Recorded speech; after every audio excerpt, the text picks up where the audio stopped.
चाहिए। मैं सच में हमारे लिए सारे विभागों का अपना महत्व है, लेकिन पुलिस का जरा अलग ही महत्व।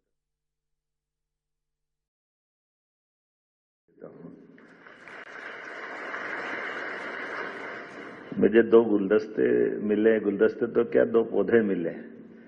तो एक पौधा तो स्वाभाविक रूप से वो अपनी वनस्पति की दुनिया के आधार पर पत्तों से अलग फूल की दुनिया में ले जाता है, और एक पौधा चंचल ने दिया, वो फूल है लेकिन फूल है नहीं, असली में वो पत्ते हैं, लेकिन प्रारंभ में लाल रहते, बाद में हरे हो जाते हैं। तो मैं ये पुलिस से तालमेल करने का प्रयास कर रहा था कि ये दोनों का कितना अच्छा सुखद संयोग है। पुलिस के लोग वास्तव में उनकी अंदर की कठिनाई, उनके सब प्रकार के जीवन की चुनौतियां, उनकी ड्यूटी के आवर्स, उनके परिवार के अंदर की भूमिका, कितनी प्रकार की चुनौती है, और उन सब के बीच में भी वो अपने उत्साह उमंग से लगे रहते हैं। ये वाकई अभिनंदन के पात्र, मैं बधाई देना चाहता हूं इस नाते से। अनुशासन के लिए जब मैं चढ़ के आ रहा था तो वो बेटी जो संचालन कर रही थी, वो दोनों हाथ एकदम दक्षता की मुद्रा में थी। तो मैं इतनी बार चढ़ा, ध्यान नहीं गया, मैं एकदम बढ़िया। फिर ध्यान आया कि पुलिस का कार्यक्रम है, तो पुलिस के लोग ही कर सकते, इतना और बाकी किसी के बस की बात नहीं तो संचालन ही कर रहा, हाथ इधर उधर रहे तो क्या फर्क पड़ जाएगा। लेकिन जाए कैसे जाए, तो एकजुटता के साथ ही जाना चाहिए। ये जो पुलिस का मजा है, हम सब इस बात को महसूस करते हैं जब आपके बीच 2026 अखिल भारतीय पुलिस, खास करके इसके वार्षिक सम्मेलन में जब मैं आपसे बात करने के लिए आया हूं, तो मुझे इस बात की प्रसन्नता है कि 2025 का वर्ष हमारे राज्य के अंदर बहुत, जैसे सच में अभी चंचल से बात हो रही थी, वो कह रहे थे कि हमने तो ये सोचा था कि नक्सल मूवमेंट समाप्त हो जाए, ये असंभव बात है। और ये मैं भी उस समय जब मैंने मीटिंग ली, तब भी 2024 की शुरुआत से 23 से स्टार्ट हुए, तो यही बताते थे कि साहब ये आप इसकी चिंता मत करो कि हमारे यहाँ है, आप ये मानो कि यहाँ नहीं है। क्यों नहीं है? तो यहाँ कोई 10 साल से घटना नहीं हुई, तो ये मान लो कि नहीं है। हमने कहा ये तो मान ले नहीं है, लेकिन ये मेरे पल्ले नहीं पड़ता कि मान कैसे ले।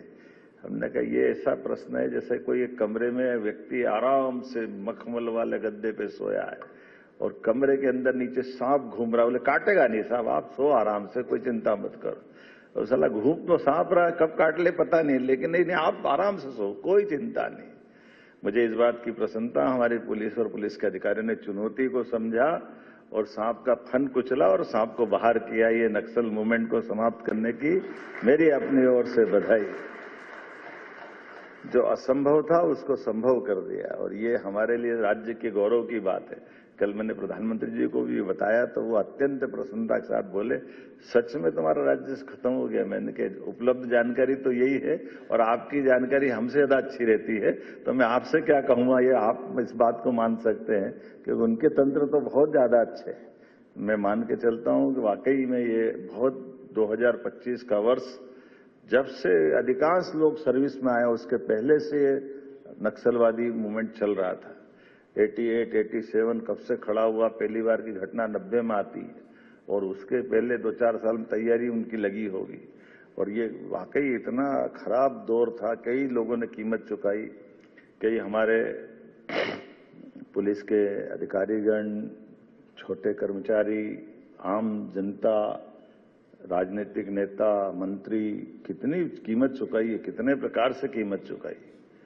लेकिन ये एक बड़ी उपलब्धि है, वह सच में आपको बधाई देता हूं।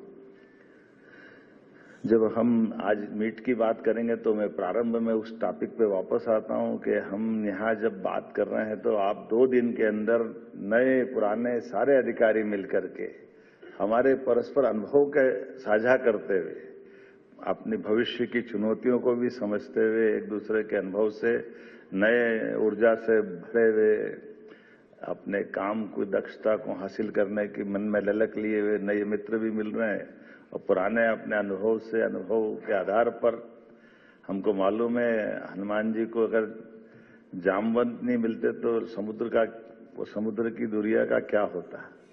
भगवान राम के घटनाक्रम में भी बहुत सारे उदाहरण भरे पड़े हैं, लेकिन मैं भगवान कृष्ण की ड्यूटी से आपको उस तरह से देखना चाहता हूं कि वाकई में सरकारी ड्यूटी निभाने के लिए अतीत के कोई दृष्टांत में कोई उदाहरण पकड़ें तो वो उदाहरण ध्यान में आता है भगवान श्री कृष्ण का।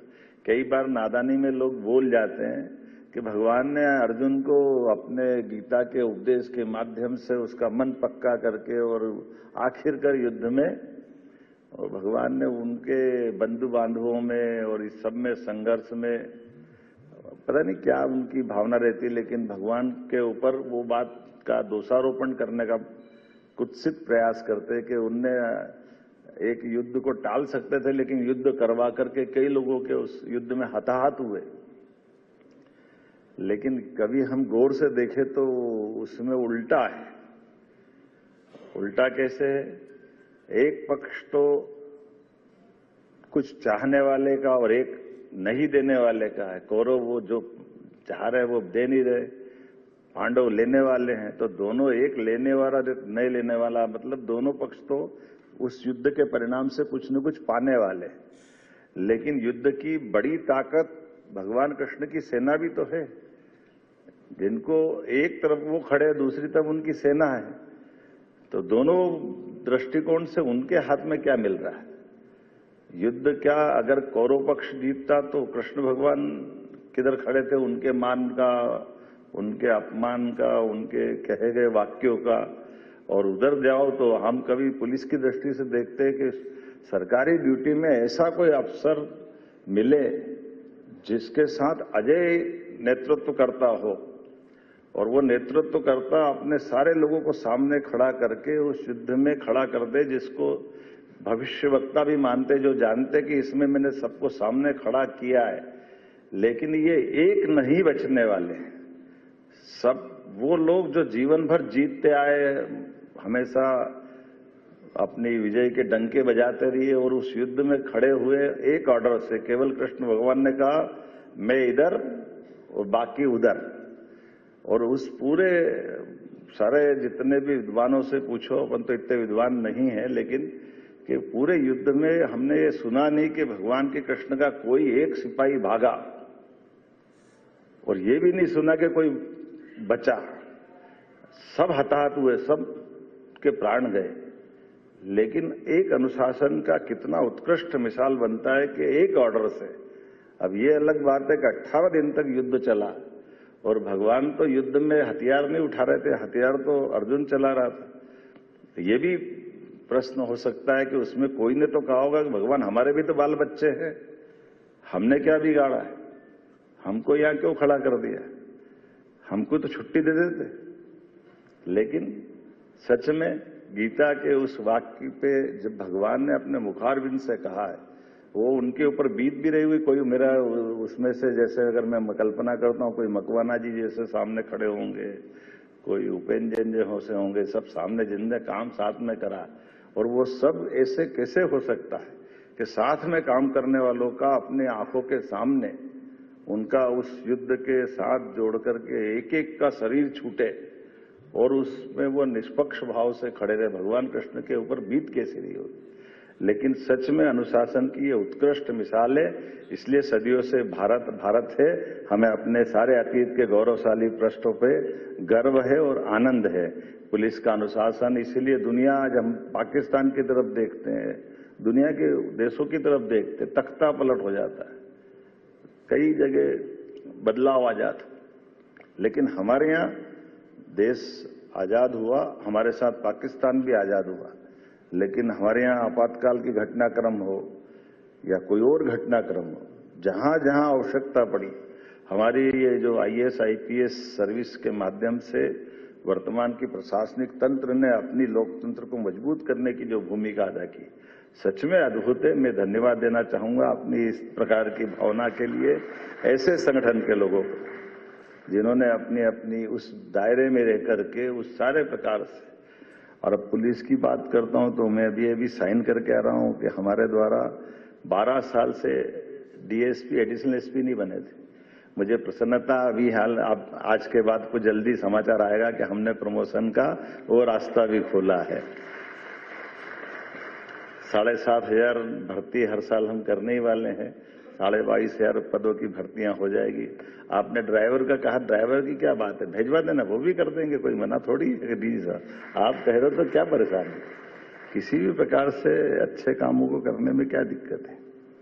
मैं आज अपने बीच में से बदलते दौर में जिस प्रकार की चुनौतियां, चाहे साइबर अपराध की हो, महिला सुरक्षा की हो, तकनीकी नवाचार की हो, जन जागरूकता के आधार पर हमारी अपनी अपराधियों के खिलाफ जो सफल मुहिम है, इन सारी बातों से हम दक्षता के साथ निपट रहे हैं।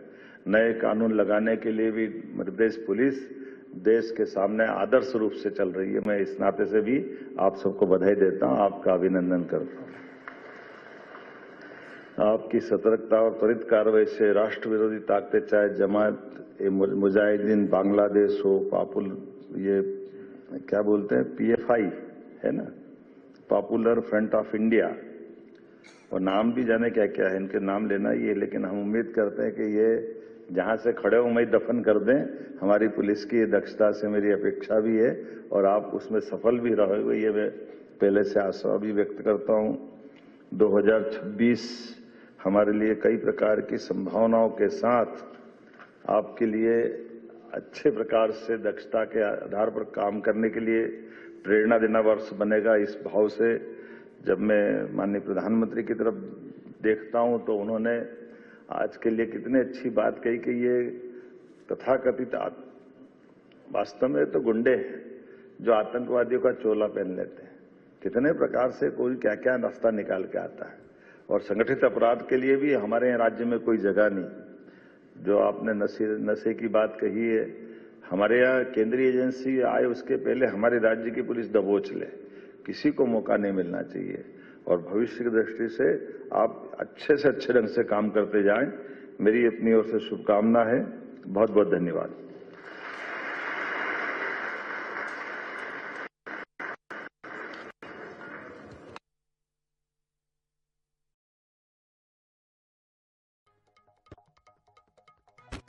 माननीय मुख्यमंत्री जी के प्रति अपना आभार व्यक्त करते हैं।